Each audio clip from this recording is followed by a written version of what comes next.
alors ni ma leen ko doon waxee tey dañu war a waxtaanee lu jëm ci forme communication bu yees bi gouvernement bu Sénégal jël ak seen conférence de presse bi xam ne keroog am nañ ko ñu dalal ci Mouhamadou Lamine Bara Lo nekk expert en consultant en relations publiques ak communication politique Lamine Bara maa ngi lay ziar.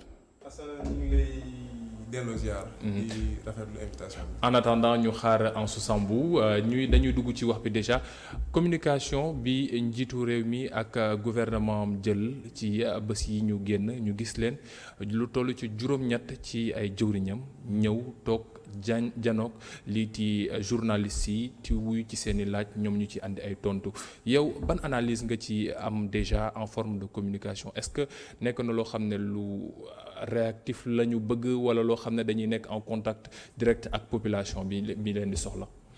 waaw fi ñuy commencé Assane mooy déjà wax ne lu jaar yoon la parce que gouvernants yi dañu leen dénk nguur ñu gérer pour population yi loolu waral tout le temps ñu war a dellu ci population yi di leen wax luñ def ak luy seen taxawaay ci li xew.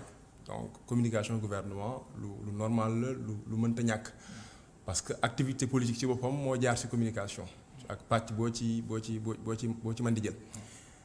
initiative bi présidence bi gouvernement bi mujjee jël tamit muy loo xam ne lu jar a jàngat la ndax boo xoolee mooy li mujj mais at yi yëpp da ngay gis ne gouvernement bi mi ngi wër la bonne méthode stratégie bu baax pour communiquer am na initiative yu bëri.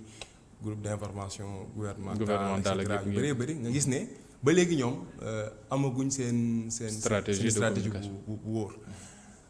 conférence de presse bi tamit di forme de communication ndax boo xoolee rendez-vous périodique la buy ñëw di ñëwaat boo xam ne saa yu ñëwee dañoo nar a janoog nit ñi wax ak ñoom par 15 jours loolu lañ jàpp par 15 jours bu njëkk bi jàll tey jii c'est vrai que dañuy analyse mais échantillon bi tuuti na ndax évolution bi mooy tax ñu mën a xam en réalité lan mooy contenu bi mais buñ tënkoo ci format bu njëkk bii rek da ngay gis ne ça leur permet day tax ñoom ñu mën a jouer ci grand enjeu ci sujet yu mag yi nekk débat ci réew mi côté boobu mën naa baax si ñoom en termes de communication parce que débat yi bëri na day aajowoo ci cadre boo xam ne am na solennité bu mat sëkk gouvernement jàllale kàddoom donc intérêt principal bi mooy solennité bi ministres yi tout le temps mën lañ leen poser question ci rencontre yi ñuy dem fi ñu dajeek ñoom ñu wax mais couverture ak attention bi ñuy am ci cadre bu solennel bi duñ ko am feneen donc loolu déjà c'est très bien parce que politique xeexu communication la. d'accord xeexu communication mooy lan xool yan sujet mooy nekk en avant ci presse bi ak sujet yi nekk en avant ban dégg-dégg la acteur politique yi di fexe ba nit ñi am ko ci. d'accord gouvernement bi nag bu tegee conférence de presse périodique teg na moyen boo xam ne dina ko tax mu mën a peser ci flux médiatique. mais ci benn ngoon nga teg ci juróom-ñett teg la juróom-ñetti jëwriñ yoo xam ne ku nekk domaine bu mu yore rek doy na waxtaan nga jël leen bëgg boole kook population bi est-ce que nekkul loo xam ne c'était un peu chargé aussi pour population bi waroon am leen lu mu jàngatee ci communication boobee. très bien loolu ñu ngi jógee ci initiative bi ñëw ci maintenant dans le côté opérationnel. waaw donc léegi maa ngi doon idée bi mën naa baax ci côté boobu maintenant côté opérationnel foofu la problème yi di ñëwee ndax boo jëlee 8 ministres nga aligné leen. déjà sur 2 heures y a un problème d'usure qui se pose déjà problème mu maanaam concentration bi war pendant 2 heures de temps pour journalistes yi pour différents sujets yi ngay aborder problème day am. Ensuite problème mu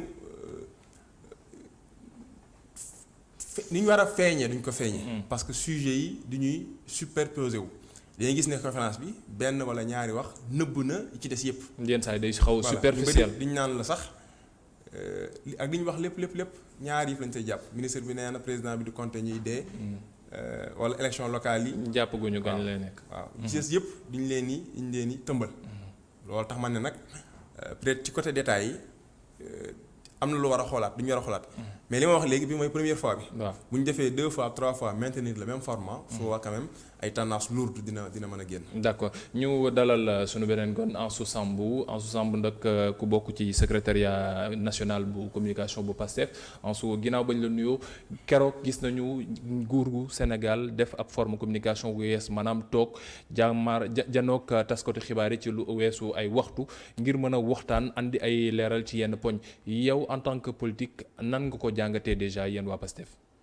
waaw nga may ma gërëm ñëpp ñu ñuy seetaan seen téléspectateurs yi di nuyoo bu baax a baax ñi nga xam ni ñoom ñooy liggéeyu presse bi surtout yenn journalistes yi lu am solo la ci wàllu communication gouvernementale bi damay wax ni que problème démocratie la rek parce que bu gouvernement demee ba taxaw dawal ay ati at jékki-jékki taxaw ne moom chaque 15 jours dafay wax ak askan wi waxul sax ak askan wi mais presse bi lay jàkkaar lool moom dafa am problème de vis-à-vis mais presse bi mooy askan bi en quelque sorte en fait presse bi du askan wi en réalité presse bi yorul baatu askan wi presse bi moyen de communication li bi nga xam ni ñoom dañuy fësal li askan wi di laaj mais aussi di fësal lépp loo xam ni mu ngi xew ci réew mi rawatina action gouvernementale. kon jaar na yoon mu jaamarloo janoog presse bi parce que presse bi mooy nekk interlocuteur intermédiaire bi. waaye assemblée nationale. moom mooy kuréel bi nga xam ni moom moo war a recevoir gouvernement mu ñëw expliquer. donc problème de représentativité am na parce que boo demee taxaw ak assemblée nationale rek dafa mel ni jàkkaarloo nga ak askan bi. donc assemblée bi deewul moo ngi fi tey rek ubbi nañu session budgétaire donc. yoon la ñu dem foofu dem waxtaanee loolu nga xam ni boobu moom la ñu waxtaanee jouru bi jàkkaarloog presse bi. d'accord mais yéen déjà en tant que biir Pastef ban appréciation ngeen am ci seen waxtaanu ñaari waxtu yooyee xam na juróom-ñetti ministre awante nañu kàddu yi. waaw lu ëpp juróom-ñetti ministre yaakaar naa mat na sax 10. boo jëlee ñëpp ñi nga xam voilà mais loolu problème bi mooy yéen wax ngeen ko waa presse bi yeneen défilé de mode la woon parce que yéen. am na ci seen biir yi nga xam ni sax seen i naataango yoo xam ni ñibbi nañu parce que tout simplement mënatuñu xaar déglu nañu mais li ñu mën a for ci waxtaan wi daal bariwut kii wax na ko sànq nee na ministre bi nee na élection bi dàqal nañ ko mënu la am avant mars quelques kàddu yoo xam ni jàpp nañ ko moom la ñu yóbbaale mais gouvernement bi ci boppam sax am na ministre yu ñibbi sax te affaire yi jeexul. loolu ci gën a doy waar. mais suñu gisee ci waxtaan nañ fa lu jëm ci mbiru élection yi andi na fa ay leeral lu jëm ci mbiru migration yi andi nañ fay leeral lu jëm ci mbirum campagne agricole bi andi nañ fay leeral même problème mu ndox yu sénégalais di jàmmarloo chaque fois andi nañ ci ay leeral kon bon mënuñu wax ne waxtaanu ñaari waxtu yooyu amul benn njëriñ. non waxtaanu gouvernement moom benn canal dong la waroon a nekk waaye boo yoree réew nekkoo fi lu dul manipuler wala bokk di nëbb dëgg bi. doo bëgg dëgg bi est-ce que c'est pas trop fort parce que su fekkee dem nañ ba nangu ne dañuy tasanteeg taskatu xibaar yi ngir mën a wuyu seeni tontu du ay tontu yoo xam ne dañ koy jox taskatu xibaar ne leen wala laaj leen ñu ko ñoom ñoo koy préparer ñëw laaj leen ko. waaw dañ koy rafetlu parce que donc nekkul loo xam ne mën nañu wax ne ay nëbb da ci am. waaw mais problème bi mooy nga woo askan wi nga woo presse bi ñu ñëw toog. nga ne leen da ngay waxtaan ak askan wi nga jaarale ko ci presse bi. mais ñoom seen wàllu bopp reconnaître nañu dara mooy bi ñu dalee commencé ba léegi mosuñoo communiquer parce que ñoom ñoo dox ba benn instant ñu xam ni ñoom communiquer tuñu dañoo fas yéenee communiquer kon li ñu daan def yépp xam nga lan la propagande la ak bu amee sax communication boo xam ni communication mensongère la parce que du ñu raay wax ji li am mooy saa su dara xewee rek ñu xam ni ils sont dos au mur scandale yi bari tegaloo nit ñaa ngi dee ci géej gi xam nga mbas mi ñëw na fi gis ngeen nu mu demee ci la ñuy soog a génn mais génn bi ñu génn nii dafa mel ni dañoo surcharger nit ñi ki wax na ko sànq mënoo andi 7 ministres ku nekk yor sa département ministériel lu mu rëyee ngeen ñëw bugg ko sandi askan wi ay dañuy def bourrage lañ def keroog moo tax kenn mënu la fa foral foofu lu ëpp ñetti mbir. d'accord léegi ma ñëwaat ci yow monsieur Lo problème mu waxtaan gi am na lu mu ci soulever léegi muy par rapport ak assemblée gis nañu ay yenn député sax yu génn te wax ne dañuy ñaawlu conférence de presse boobee parce que ñoom la ñu waroon jaar ci ñoom ba ngir mën a waxtaan ak population bi est-ce que ñaari format yi bokk na aussi parce que yenn daje yi nguur gi di am ak ñiiti gouvernement bi yenn saa yi day xaw a wuute ak li ñu def keroog. waaw foofu ñaari yoon boo xam ne bu nekk am nga sa maanaa bopp la. Assemblée nationale day incarner pouvoir wax dëgg yàlla te mooy les représentants du peuple comme ni ñu ko waxee. benn mission de représentation bu ñu amal ci population bi. dafa jaadu su question yu mag yépp ñi nga xam ne ñoo fi teewal population yi waxal population yi ci kanamu ñi ñu dénk exécutif. donc foofu mooy voie privilégiée bi. mais loolu tamit teewul ne voie de presse bi tamit am na solo assemblée war nañu faa waxee déjà ngir sax suñu député yi am lu ñu liggéey. déjà loolu pour actuellement suñu député yi ils sont sous-employés. te tey jii war nañoo gën a am taxawaay ci question yu mag yi ñuy indi ministres yi indi état yi indi ñëpp ñoo xam koo xam ne dénk nañ la dara. pour di la càmbar di la laaj Sénégalais yi mën a xam. conférence de presse bi am na solo. parce que tamit sujet yi bëri na te tout le temps gouvernement war na mën di communiquer am na réew yoo xam ne comme lii ñuy def ni chaque jour day am. waaw tous les 2 jours wala une fois par semaine day am. nga xam ne peut-être primature wala présidence sax day jàkkaarloog taskatu xibaar yi wax ci grand sujet yépp li xew ci réew mi question yi nga xam ne wax position gouvernementale. ci sujet yu jàll yépp. mais par rapport ak loolu sax dagguma la mais yenn saa yi dañuy wax ne ginnaaw conférence de presse bi am na ñu bëri ñoo xam dañu génn ci internet bi di wax ne ni dañoo defaat copier coller ñeneen ñi ci def rek est-ce que dina am continuité ak est-ce que suñu jeexalee nombre de ministres yu fi nekk duñu noppiwaat toogaati seetaan population bi. warut a mën a jeex parce que chaque jour ñu am question yoo xam ne interpellé na gouvernement bi donc matière du manqué. lu ñu wax duñ ko manqué lu tax mu mën a jeex mooy. bu fekkee ni exercice bi ñu commencé jaar na ni mu mën a jaare nekk lu transparent lu objectif am na xeetu tànc yoo xam ne mën naa tax ñu jëm kaa daw wala genre sujet yoo xam ne bu ñëwee wax ci du yomb loolu mën naa nekk moo tax pour tënk rek conférence de presse moom am na solo. ñàkkul solo waaye nag wërta tax ñu fàtte. li nga xam ne mooy liggéey bi ñu dénk assemblée. parce que boobu tamit mooy li jiitu lépp. mais contrôle boobu est-ce que amul pàccam ba pare ndax fi mu toll nii ñoo ngi ci marathon budgétaire bi léegi mu tàmbali tey jii sax lañ doon voté budget bi Sénégal foofu ci assemblée ministre bu nekk di nga fa jaar défendre lii sa budget mais aussi député yi dinañ ci profité ngir laaj la ci question d'actualité yi donc est-ce que nekkul ñaari canaux communication yoo xam ne bokkul kon bu nekk mën naa justifier beneen présence am. non mais xam nga liggéeyu assemblée yamul ci vote budget malheureusement nag loolu mooy dëgg bi suñu réew yi bu session budgétaire jeexee rek député yu bari dañu nekk congé. même su fekkee nee nañ ñoo ngi liggéey en commission. voilà nañ leen nangu loolu. mais ay sessions yu ouvertes sur les grandes questions en tout cas réew yu bari yi nga xam ne jëm nañ kanam ci démocratie diñ koy def sur toutes les grandes questions. amoon nañ ko mais dafa mel ne bañ dindee poste premier ministre ci la dañaale. waaw mais sax déglu gi sax du premier ministre kese. c'est vrai que premier ministre moom position institutionnelle bu amoon solo la boo xam ne wax dëgg yàlla daan représenter gouvernement mais yeneen député yépp yi ñu dénk yeneen service ñooñu sax war nañu mën a dem ci kanam assemblée c'est-à-dire question enjeu public yépp assemblée war na cee mën a déglu donc liggéeyu assemblée yam session budgétaire au contraire suñu réew dañoo war a liggéey ba assemblée liggéeyam nekk continu ñu fa nekk ñu leen di fay suñu xaalis weeru jot ñu mën a justifier xaalis bi ñu leen di fay ci liggéey bi ñu defal askan bi au-delà session budgétaire bu ñëwee def benn 2 mois 3 mois ku nekk dem vacances loolu yenut maanaam wala député yoo xam ne peut-être ci année bi yépp une fois 2 fois la ñuy ñëw loolu yenut maanaam donc exercice bi ñu commencé wërta nëbb li assemblée war a liggéey ensuite format bi war naa mën a permettre quand même ñu mën a déglu question essentielle mais fekkee format boo xam ne day ñëw rek surchargé flux d'information yi te amul dara loo xam ne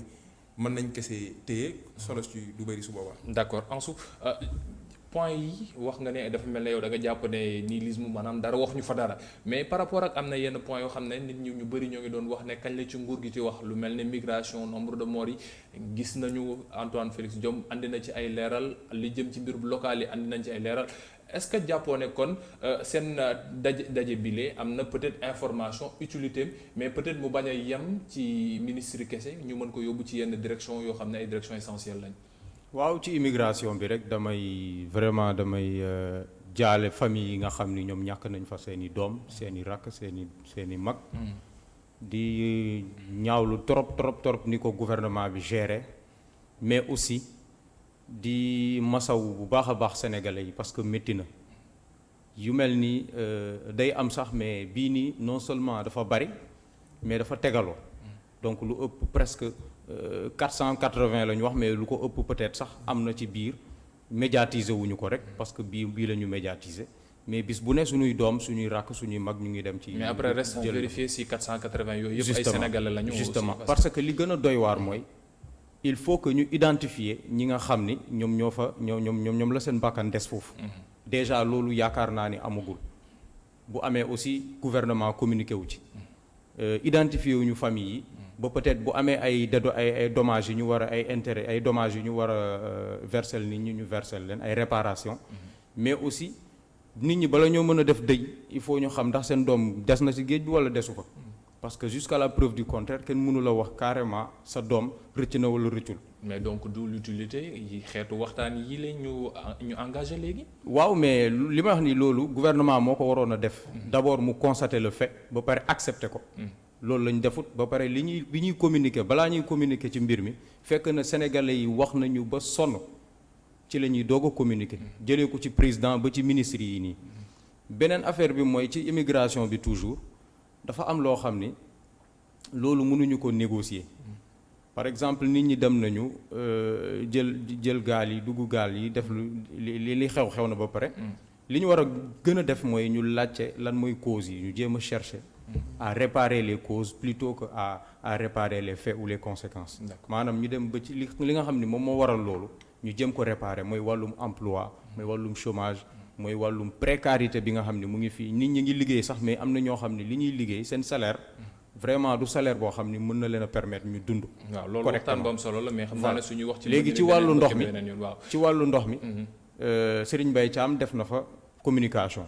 mais communication bi du dara lu dul ñëw wax ni Abdoulaye Wade moo waral mbir mi parce que bàyyi na fi lu jege 200 000 litres d'eau lu jege 200 000 mais ñoom li ñu fiy def diggante 2012 ak 2019 loolu presque équivalent wu li nga xam ni moom lañ fi fekkoon donc ñun wax moom au lieu que mu ñëw toog ak sénégalais ne leen kañ la ndox bi di ñëw correctement. mais andi nañ ci éclairage wax ne fii ak fi mi 2020. ci booru weeru mars mën nañu wax ne lii jëm ci coupure ndox yi mën na fi jeex loolu andi nañ ci éclairage. wax nañ loolu de yaakaar naa ni du première fois moom muy am chaque jour chaque année mu ngi koy def. mais ba tey mbir maa ngi foofu le problème reste entier.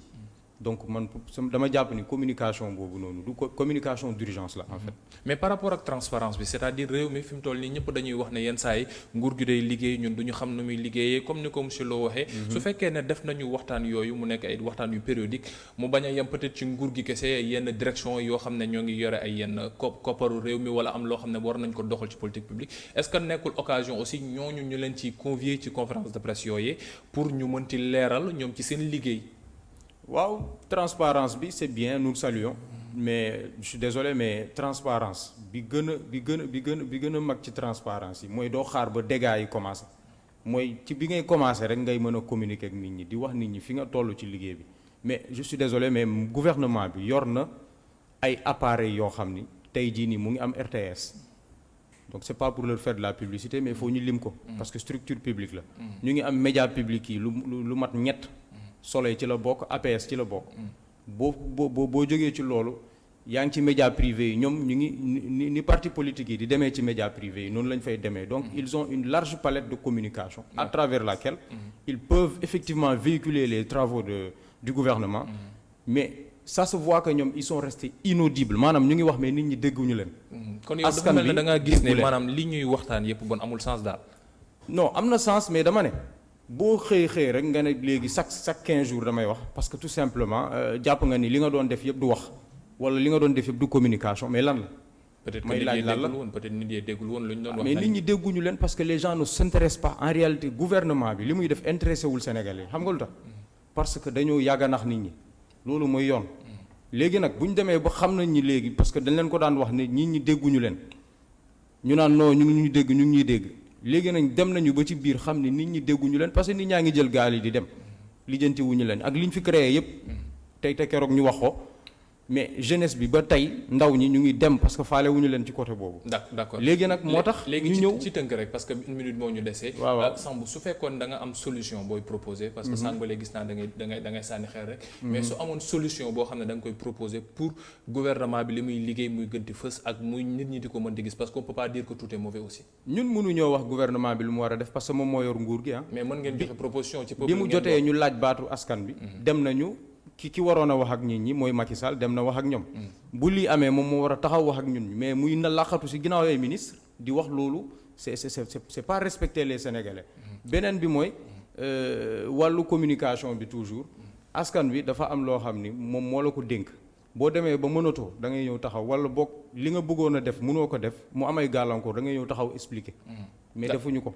d'accord monsieur Lo ci tënk rek en 30 secondes su fekkoon ne am na lenn loo xam ne war nañ ko defaraat pour réadapter pour mu nekk loo xam ne bañ a mel na lu Samb wax loo xam ne nit yi duñ ci gis seen bopp lan la war a doon ci par rapport ak seen communication yi conférence de presse yi ñu war a ci amal. waaw li ma wax léegi rek mooy nombre de ministres yi jël kàddu. mën naa bëri. tax ba audibilité bi ñu bëggal communication bu nekk. est-ce que dafa war yem léegi ci ministre kese waruñu ko est-ce que duñ ko weesu wala. non en fait xam nga. boo xoolee conférence bi day wane ne gouvernement am nañu intention centraliser la communication gouvernementale mu bañ a disperser wu. loolu mooy initiative mais centralisation boobu tamit pour nu gën a efficace tey jii ku mel ne secrétaire général du gouvernement secrétaire général de la présidence mën na gérer. conférence de presse bi. au lieu que ñuy am ñëpp mu ñëw si dossiers principaux yi yeneen ministres yi dans leur activité quotidienne. am nañ occasion yu ñu communiquer revenir ci yenn dossiers yi. d'accord ñu sant leen gërëm leen ñu amoon mbégte dalal tey Mouhamadou Lamine Bara Lo nekk consultant ci relations publiques communication politique ca Tullius Africa ak Ansou Sambou nekk membre secrétariat national communication bu Pastef ñu doon waxtaanee lépp lu jëmoon ci forme communication bu yees bi gouvernement bi jël ak lan la ci sénégalais yi war a mën a jàng ak lan lañ ci war a mën a jooyanti.